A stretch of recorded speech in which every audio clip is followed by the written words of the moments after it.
10 बड़ी खबरों में आपका स्वागत है।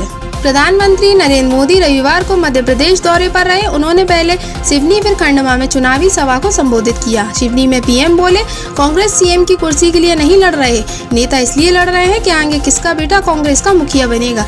यहाँ के 2 बड़े नेता अपने बेटे को सेट और मध्य प्रदेश को अपडेट करने में लगे हैं।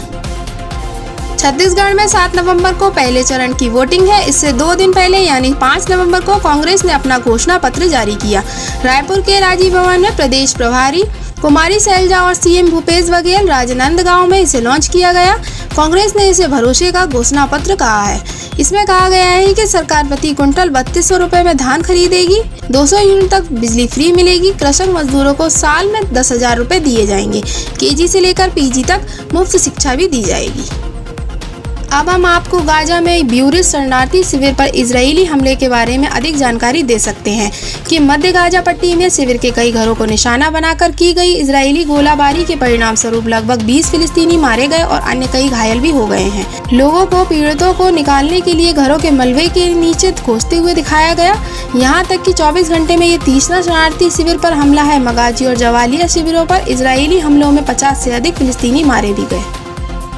इजराइल महिलाओं और बच्चों को निशाना बना रहा है। गाजा में स्वास्थ्य मंत्रालय ने बताया कि अबू हसीरा परिवार के 21 फिलिस्तीनियों की मौत हो गई है जब शनिवार रात इजरायली हवाई हमलों ने गाजा में उनके घर को निशाना बनाया। यहाँ बताया गया कि परिवार के कुछ बचे लोगों ने अल जजीरा को क्या बताया है। हमले में जीवित बचे लोगों में से एक 42 वर्षीय नेल अबू हसीरा का कहना है कि मारे गए लोग अभी भी मलबे के नीचे थे। शरणार्थी शिविरों पर हमले गाजा में लोगों को दक्षिण की ओर जाने से रोकते हैं। ऐसा प्रतीत होता है कि गाजा पट्टी में शरणार्थी शिविरों पर सुनियोजित हमला किया जा रहा है। पिछले 30 मिनट में ब्यूरिस शरणार्थी शिविर पर एक बड़े हमले में आवासीय घर नष्ट हो गए और बड़ी संख्या में लोग भी मारे गए।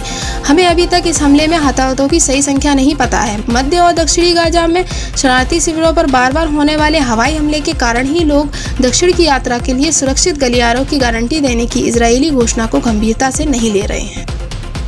अब्बास ने फिलिस्तीनी प्राधिकरण के लिए गाजा लौटने की शर्त रखी। राष्ट्रपति अब्बास ने कहा कि फिलिस्तीनी प्राधिकरण गाजा पट्टी में सत्ता में तभी लौट सकता है जब इजराइल फिलिस्तीनी संघर्ष का व्यापक राजनीतिक समाधान खोजा जाएगा। अमेरिकी विदेश मंत्री एंटनी ब्लिंकन के रामल्ला में अब्बास से मुलाकात के बाद अमेरिकी विदेश मंत्री विभाग के एक वरिष्ठ अधिकारी ने रॉयटर्स समाचार एजेंसी को बताया कि ब्लिंकन ने व्यक्त किया था कि पीए को गाजा में आगे क्या होगा में केंद्रीय भूमिका निभानी चाहिए।